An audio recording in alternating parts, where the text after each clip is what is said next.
Me. You doing all right? Yeah. You doing all right? What's up, everybody? Hope you're doing awesome out there. Welcome to another episode. I don't know. Episode's got a good ring to it. Episode does have a good ring. Yeah.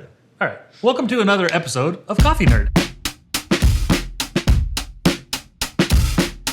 Joined by my counterpart, brother-in-law, fellow coffee nerd, Mr. Nolan. Hi. Also, I'm Aaron, if you're new to the channel. In this video, we are talking about our favorite kind of top 3 summertime cold coffee beverages, coffee drinks. Cold brew, flash brew or ice pour over, also known as Japanese pour over, and espresso tonic. I counted out 5 as I was trying to do 3. Because you're counting. I was starting counting to count how many cups of coffee we've had today. So the first thing we're going to dive into is a little bit of a recipe that we like to use for cold brew utilizing a French press. It's really simple. It's really easy to do at home. You need like very minimal coffee equipment. A lot of people, most people I would venture to say have a French press or at least can get one reasonably cheap. A good coffee, whatever coffee you like. We use a 10-to-1 ratio for the cold brew. So it's 70 grams of coffee to 700 grams of water. It's an immersion style brew where you're leaving it overnight like that in the French press. And so you don't need to grind near as fine. I wouldn't say as coarse as your grinder goes, but adjust that to taste. Experiment, start maybe as coarse or, pretty coarse on your grinder and then either make it more coarse or back it off and make it finer. Tighten up that grind if you feel you need to, if it's not extracting the way you want. Just play with it. It's subjective, it's whatever you like. You're gonna wanna use as good a water as you can, whether you've got really good tap water or store-bought, bottled water or something like that. Filtered water, yeah. Water, yeah. Pour that in cold or room temperature on top of your 70 grams of coarse ground coffee into the French press. You need to kind of push it down a little bit with a spoon or some sort of a spatula type device on the edges and just make sure it's all nicely moistened coffee in there. You're gonna put the French press lid on there. Don't press it, obviously, just kind of set it on there and leave it on your counter overnight, 10 hours, 12 hours. You could even do 24 hours. And then the next day, you'll have fantastic countertop, easy to make cold brew. Yep. That was a really long explanation of how to do that. Yeah. Now, Nolan and I typically like it black. Yeah. You can, since this is a concentrate, you're gonna want to obviously add some water to dilute this down. This is pretty strong. It's very strong, but it's smooth. And that's one thing with cold brews and immersion brews. It's very smooth even when it's a concentrate and it's this strong. But you can add whatever you like. If you want to add some simple syrup, some vanilla syrup, oat milk, almond milk, half and half, whatever, dairy milk, ice cream. Do whatever you want. Hey, whatever you want to do. Or if you're crazy, world. you can just drink it concentrated and probably have enough energy for like 3 or 4 days. Yeah. So basically, I would just top this off with a little bit of water, which I'll go do that now. Added a little bit of water here. Honestly, don't know how much water I just added. I didn't really measure it. We don't have to be that clinical. Normally when I do it, I just do it to taste. So I add a little bit of water, I take a sip. What I like the most about this is that it's really smooth. This particular coffee from Mythical is an Indonesian coffee and it's got flavor notes of blackberry jam, dark chocolate, and blood orange. And I can definitely obviously taste the chocolate. You kind of get more of those chocolatey notes with cold brew like this. Out here, it's gonna be 110, I think, this weekend. So it's nice to not have a cup of coffee that's about as hot as it is outside. Yeah. Well, and the nice thing about this is most people have a French press. Most people have access to a grinder that's going to grind obviously coarse enough to be able to brew this and get a good extraction from it. You don't need necessarily a really fancy, high-end, consistent necessarily grinder for grinding coarse for cold brew like this. You could even probably utilize some pre-ground coarser coffee from your local favorite coffee shop, specialty shop that you go to. They'd probably be happy to grind it for you for cold brew if you don't have a grinder at all. So this is a really easy summertime coffee drink to make at home. And it takes like 5 minutes to set up. Yeah, absolutely. And then you just set it and forget it. That's aggressive.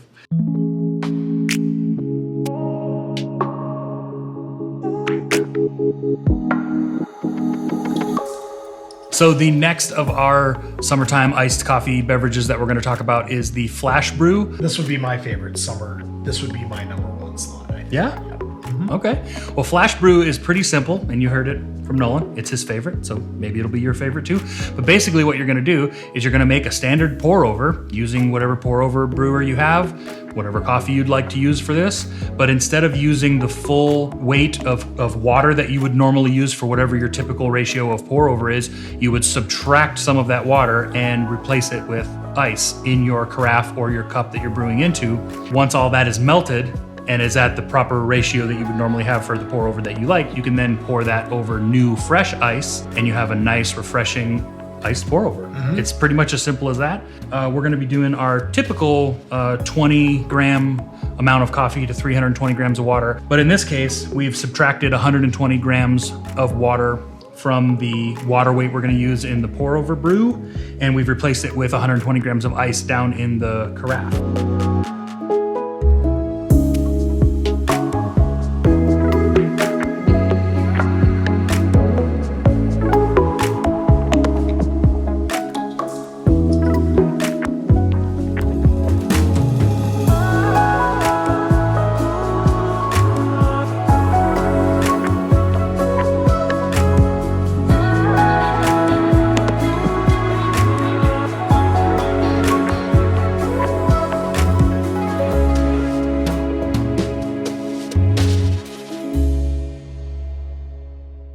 Since Nolan, this is your favorite, you go ahead and do the honors on that one. See what you think.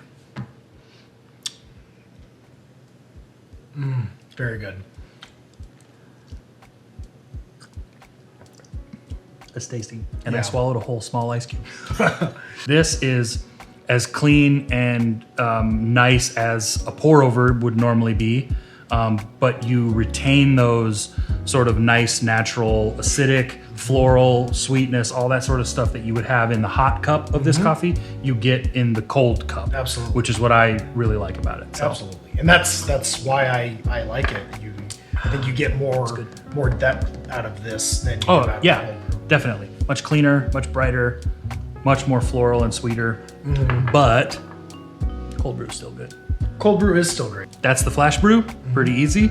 And again, we'll have these recipes kind of more outlined down in the description that you can check out. So the last one we're gonna talk about, which is my favorite, is the Espresso Tonic. So I'm gonna real quick pull a shot of espresso. And for this, we're gonna be using the Roseline Catapult blend, which is a fantastic coffee on espresso. And we are also gonna do a review / reaction to that coffee on a future video. So be on the lookout for that, but it is awesome. So I'm gonna pull a shot of that real quick. We'll get some stuff set up and then we'll show you Espresso Tonic.